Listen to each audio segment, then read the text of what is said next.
Chamber of commerce and industries Jammu ने तमाम कलीदी ओहदों के लिए आम इंतखाबात कराए। इंतखाबी अमल ने कारोबारी बिरादरी में खासी दिलचस्पी पैदा की, जिसमें तकरीबन 3000 रजिस्टर्ड वोटर्स हैं। इंतखाबात पर गहरी नज़र रखी गई।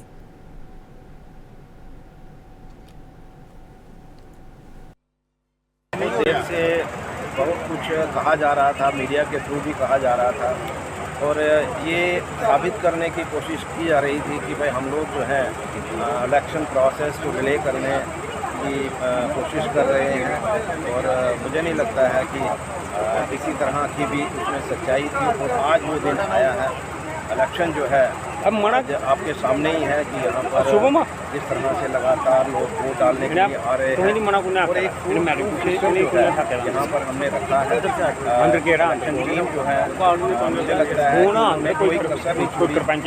कल को फिर से उनकी ऊपर ऐसी बात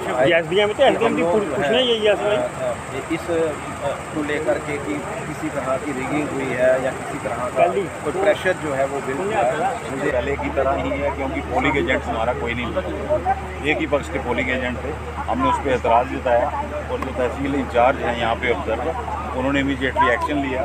15 मिनट वोटिंग हो गए थे जब शुरू हुई है, तो हमारा एक ऑब्जर्वर उन्होंने आदर अलाउ किया है जो देखे कि रिगिंग ना हो रही हो। अभी ये घटना हुई कि एक पोलिंग एजेंट किसी के लिए कन्वेंसिंग कर रहा था, तो मैंने उनको पकड़ा और वार्निंग दे के आया हूँ। मैं तमाम अपने आदरणीय वोटर से अपील करता हूँ, बढ़ चढ़ के आए। मैं जानता हूँ गर्मी का मौसम है, खासकर